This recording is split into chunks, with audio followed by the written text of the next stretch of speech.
બરાબર ને? તો શ્રીમદ ભાગવતને તો ક્યાંથી સાંભળીએ?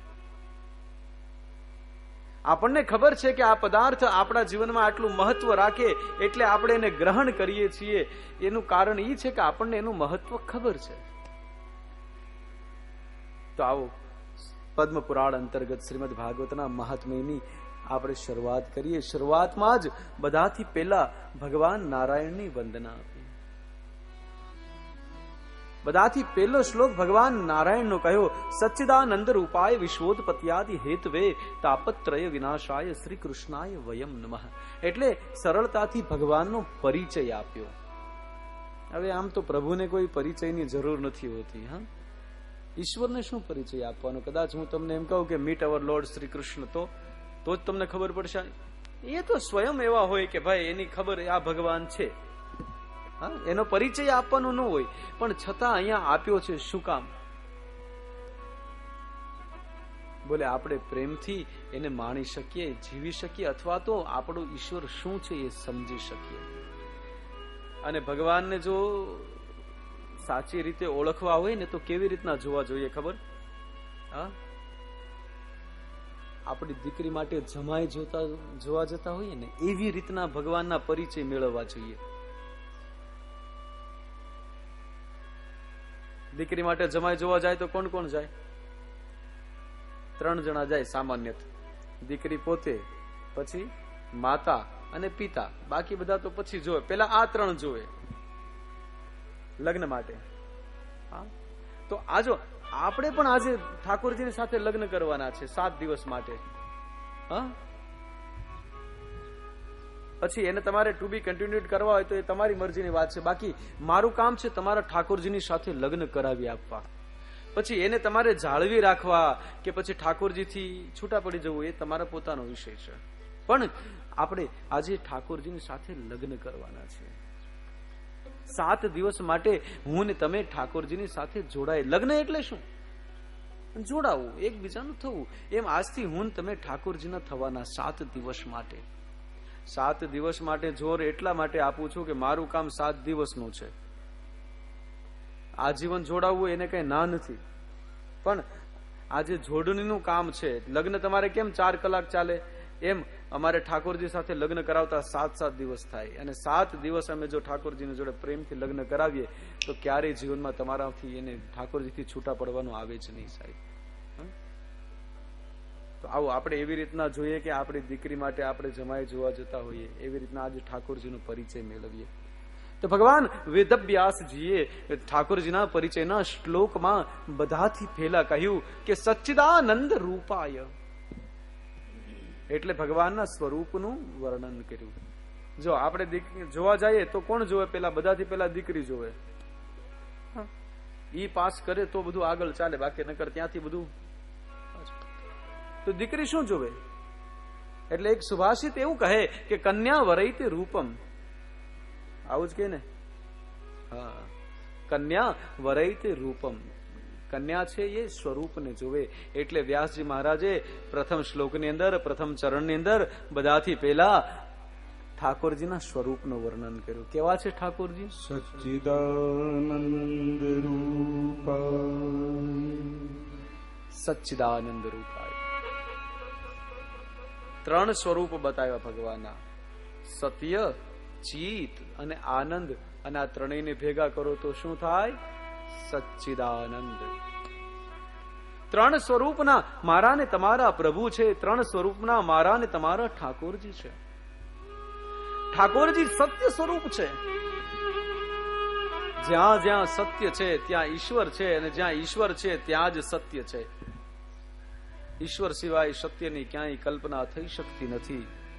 એ સાચી વાણીમાં શ્રી રામ, સાચા વર્તનમાં શ્રી રામ. સાચી વાણીમાં શ્રી રામ, સાચા વર્તનમાં શ્રી રામ. સાચી વાણીમાં શ્રી રામ, સાચા વર્તનમાં શ્રી રામ. સાચી વાણીમાં શ્રી રામ, સાચા વર્તનમાં શ્રી રામ. જન સેવામાં પામી છુપ્યા રાજા રામ રામ રામ. જન સેવામાં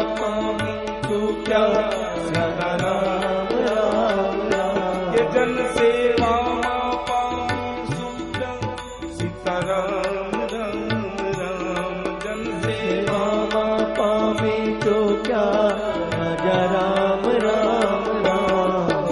साची वाणी मां श्री राम साचा वर्तन मां श्री राम। साची वाणी मां श्री राम साचा वर्तन मां श्री राम। साची वाणी मां श्री राम साचा वर्तन मां श्री તો જ્યાં સત્ય છે ત્યાં જ ઈશ્વર છે, સત્ય નથી ત્યાં ક્યાંય ઈશ્વર છે જ નહીં.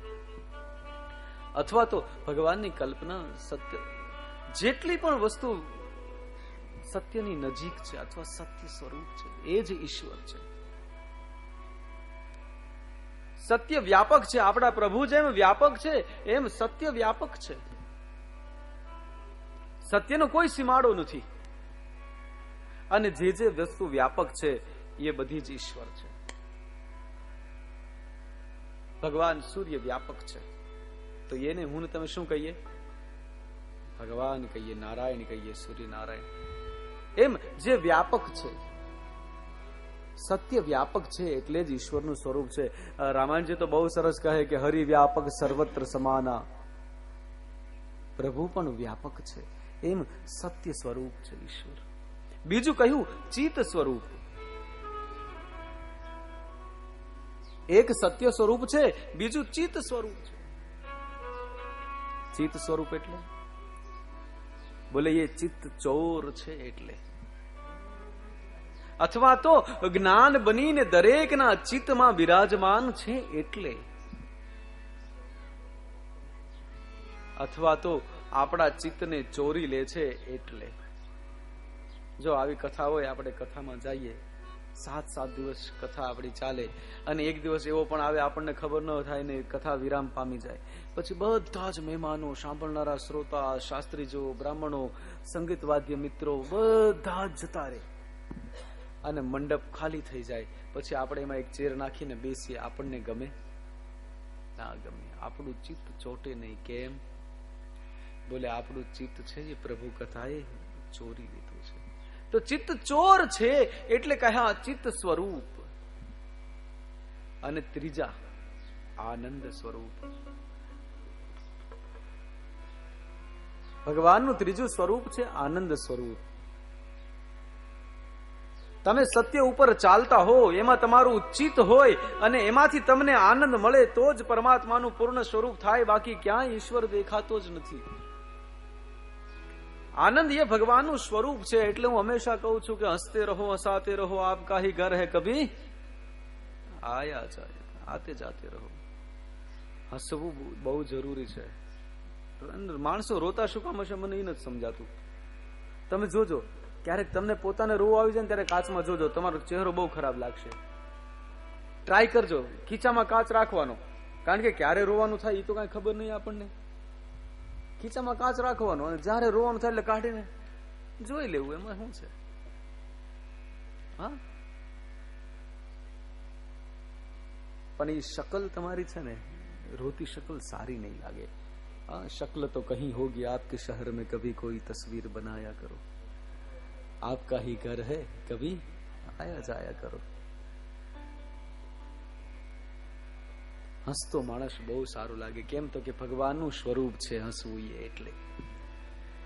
પણ આપણને બધાને રોવાની આદતો પડી છે. હા, નાના મોટા કામ નો થાય તો આપણે રોવા મળીએ. કાંઈ પણ થાય એક બ્લેમ કરીએ છીએ. કાંઈ પણ તકલીફ આવે એટલે ભગવાનને બ્લેમ કરીએ, તારા લીધે આ થયું. બીજું રોવા મળીએ. સાહેબ, રોવાથી શું બધા પ્રશ્નો હલ થવાના છે? માણસે રોવું તો ક્યારેય ન જોઈએ, ગમે એ થાય. રોવાનું શું કામ? જો ઠાકોરજી પર કેટલી તકલીફો આવી. હા, ઠાકોરજીનો જન્મ ક્યાં થયો? જેલમાં. એ દુઃખ નથી? તો આપણને તો એ દુઃખ નથી પડ્યું ને, છતાં આપણે રોઈએ છીએ. એ રોયા નહીં. અચ્છા, જન્મતાની સાથે વ્રજ તરફ જવું પડ્યું, ગોકુળ તરફ જવું પડ્યું. કેમ? બોલે યાદવો જે હતા ને એ બધાએ કીધું કે અમે આને નહીં રાખીએ. કેમ? રાખશું તો કંસ મારી નાખશે. એટલે જન્મતાની સાથે પોતાના કુટુંબીજનોએ એનો ત્યાગ કરી નાખ્યો. છતાં ઠાકોરજી રોયા ન રોયા. વ્રજમાં ગયા, મા યશોદા, નંદ બાબાનો, ગોપીઓનો, રાધાજીનો બધાનો પ્રેમ મળ્યો. પણ પછી અચાનક એક દિવસ ખબર પડી કે આ આપણા મમ્મી પપ્પા નથી. એમ ને અત્યારના છોકરાને આવી રીતના ખબર પડે તો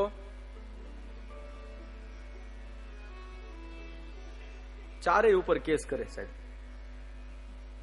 હા, લખી લો તમે, ચારેય ઉપર કેસ કરે છોકરું. આપનારા મા બાપ ઉપર એ કરે અને લેનારા ઉપર એ કરે. પ્રેમ નંદ બાબા અને યશોદાજી ખૂબ ભરપૂર મળ્યો. છતાં શું થયું, એક દિવસ અચાનક એમનો વિયોગ આવ્યો. તો એ દુઃખ નથી? જઈ એને મા બાપને છોડાવી યાદવોનું ભલું કર્યું, છતાં યાદવો એમ કીધું કે કૃષ્ણ તું અહીંયા છે તો ખટપટ છે. એટલે બધું છોડીને દ્વારિકા જઈને રહેવું પડ્યું. શું આ બધા દુઃખ નથી? છે જ સાહેબ. પણ છતાં મારો ઈશ્વર ક્યારેય રોયો નથી. એટલે અમારો વ્યાસ એની કલમથી લખે કે એ પ્રાચીના પીપળાની નીચે જયારે ઈશ્વર સ્વધામ જતા હતા ને, ત્યારે પણ પગ પર પગ ચડાવીને મારો નાથ મંદ મંદ હસતો હતો સાહેબ. એ રોતો ન હતો. એ તો હું ને તમે રોઈએ છીએ સાહેબ. તો ભગવાનનું સ્વરૂપ મને તમને ત્યારે જ દેખાય જ્યારે હું ને તમે સત્ય ઉપર હોઈએ. ફક્ત સત્ય ઉપર હોઈએ એવું નહીં, પણ એમાં આપણું ચિત્ત, આપણું મન પણ એમાં હોવું જ જોઈએ. અને પછી તે એમાંથી આનંદ મળવો જોઈએ. તો જ ભગવાનનું સ્વરૂપ બને, બાકી ભગવાનનું સ્વરૂપ બનતું નથી. ઘણા તો એમ કે ભાઈ સત્યમ ન વદ, કદાચ કોઈને હાનિકારક હોય તો. પણ હું તો એમ કઉ છું કે હાનિકારક હોય ને તોય બોલી નાખવું. હા, હાનિકારક ન હોય ને તોય બોલી નાખવું. ઘણા એમ કે છે, એક સૂત્ર ક્યાંકથી હતું કે સત્યમ ન વદ, કદાચ હાનિકારક હોય, કોઈને દુઃખ કરી. પ્રિયમ બ્રુયાત, સત્યમ બ્રુયાત, પ્રિયમ બ્રુયાત. સત્ય બોલવું જોઈએ, પ્રિય બોલવું જોઈએ. પછી પાછું કે પ્રિય ન હોય એવું અસત્ય ન બોલવું, સત્ય ન બોલવું જોઈએ એવું કાંઈ જ નહીં. સાચું જ બોલવું જોઈએ, પ્રિય હોય કે ન હોય. અને સત્ય ક્યારેય અપ્રિય હોઈ જ ન શકે સાહેબ. સત્ય જો ભગવાનનું સ્વરૂપ હોય તો અપ્રિય હોય કેવી રીતના? ઘણા એમ કે સત્ય તો કડવું હોય. અરે સાહેબ, કડવું હોય પણ પીવા લાયક હોય છે, ઝેર જેવું નથી હોતું. હા, અને ઝેર જેવું હોય તો પી જાવ ને. હવે તો ક્યાં ઝેરે ઓરિજિનલ આવે છે, એમાંય ભેળસેળ આવે છે. અમારે રાજકોટમાં એક જણાએ 2 મુઠ્ઠી ઝેર લીધું, ખાઈ ગયો સાહેબ, મર્યો જ નહીં. કેસ કર્યો, જેને ત્યાંથી લાવ્યો તો ઝેર, એના પર કેસ કર્યો કે આ આત્મહત્યા કરવા માટે ઝેર લાવ્યો, એ ખાધું તો આ ચડતું નથી. વિચારો, હિન્દુસ્તાનમાં કેટલા ચીજોમાં ભેળસેળ ચાલુ થઈ ગઈ, ઝેરમાંય તે. કહેવાનો અર્થ એ છે કે સત્ય હંમેશા પ્રિય જ હોય, અને પ્રિય હોય એ જ સત્ય હોય, બાકી બીજું કઈ નહીં. તો ઠાકોરજી સત્ય સ્વરૂપ છે, ચિત્ત સ્વરૂપ છે અને આનંદ સ્વરૂપ છે. તો સ્વરૂપ તો સારું છે ને. આવું સ્વરૂપ હોય ને તો ગમે. તો દીકરીને ગમે. તમને ગમ્યું બધાને? હા, તો દીકરીને ગમે. આવું સ્વરૂપ હોય તો દીકરીને પણ ગમે. તો પછી દીકરી પછી કોણ જોવે? વારો આવે માનો. કન્યા વરૈતિ રૂપમ માતા વિત્તમ. માં શું જોવે? પેલા કામ ધંધો કઈ કરે છે કે નહીં? નકર મારી દીકરીને લઈ જશે ને પછી ખવડાવશે શું? હા, ઘણા અજબ હોય, લગ્ન કરી આવે પછી કે હવે કાંક નક્કી કરીએ આપણે શું કામ કરવું. એટલે એવું ન હોય, પેલા સેટ થઈ જવાય પછી લગ્ન કરાય. કે એ તો થયા કરશે, આડેથી એક કામ પતી જાય ને કે વેલા મોડા કરવા તો છે જ. હા, પેલા કામ કરવું કે લગ્ન કરવા એક જ વાત છે. પેલા લગ્ન કરી લો પછી સેટ થયા કરશું. કે શ્લોકના બીજા ચરણની અંદર ઠાકોરજીનું કામ શું છે એ વ્યાસજીએ બતાવ્યું. પેલા કહ્યું સચ્ચિદાનંદ રૂપાય, પછી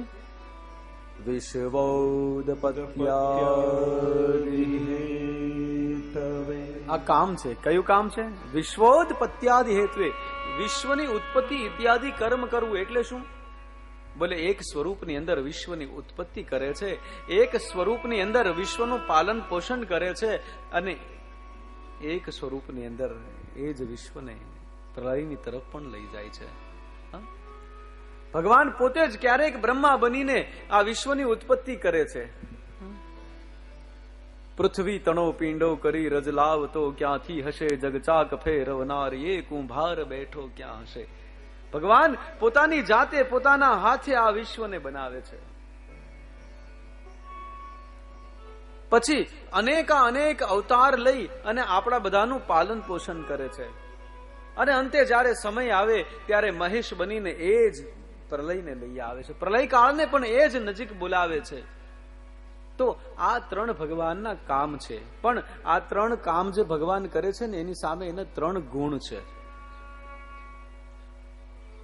ઉત્પત્તિ કરે છે પણ એના સામે અહંકાર નથી કે આ મેં બનાવ્યું છે. આપણે એક સારું ચિત્ર બનાવીએ ને તોય એની હેઠે નામ લખીએ છીએ કે ચિત્રકાર ફલાણા ફલાણા. સાહેબ 2 લીટીનો શેર લખે તો એમાંય 3 વાર નામ નાખે. ફલાણા ફલાણા ફલાણા એમ 3 વખત એનું નામ આવે એવો જ શેર બનાવે. આ અહંકાર છે. ઈશ્વર આટલું બધું વિશ્વ બનાવે પણ ક્યારેય એને એ અભિમાન નથી આવતું, એ અહંકાર નથી આવતો કે આ વિશ્વ મેં બનાવ્યું. અને જો એ હોત ને તો આપણા બધાના માથા ઉપર છાપ હોત કે મેડ બાય બ્રહ્મા. પણ નથી. એનો અર્થ એ છે કે અહંકાર નથી. બીજું, વિશ્વનું પાલન પોષણ કરે પણ એના સામે કોઈ માગણી નથી, ઈચ્છા નથી રાખતા. ઈચ્છા, અહંકાર નહીં અને એની સામે ઈચ્છા પણ નહીં. નહીં તો આપણે જો આપણું પાલન પોષણ ક્યારેક રામ બની ક્યારેક શ્યામ બની ઠાકોરજી અવારનવાર આવીને પાલન પોષણ કરે છે. પણ આપણી પાસે કોઈ જ એવી અપેક્ષા નહીં, કોઈ ઈચ્છા નથી રાખતા. બાકી આપણે પોતાનું જ લઈ લો. આપણે 50,000 રૂપિયા આપણે પગાર આપણો હોય, આપણે કમાતા હોય તો આપણા શું વિચાર હોય? બોલે હું ઘરે જઈને બેગ નીચે મૂકું એ પેલા પાણીનો ગ્લાસ મારા હાથમાં આવી જ જાવો જોઈએ. કેમ? 50,000 કમાવશું એટલે સામે અપેક્ષા છે. મારે રજા હોય ત્યારે ભીંડાનું જ શાક થવું જોઈએ. આ અપેક્ષાઓ છે, માગણીઓ છે. ઈશ્વર બધું જ આવીને પાલન પોષણ કરે છતાં સામે કોઈ માગણી નથી કરતા. બીજો ગુણ. ત્રીજું, લય કરે છે ત્યારે એને દુઃખ નથી. ઉત્પન્ન કરે એનો હર્ષ કે અહંકાર નથી. પાલન પોષણ કરે તો એની સામે કોઈ ફરિયાદ નથી, કોઈ માગણી નથી. અને જ્યારે મહેશ બનીને આ વિશ્વને લય કરે ત્યારે કોઈ પણ પ્રકારનું દુઃખ નથી.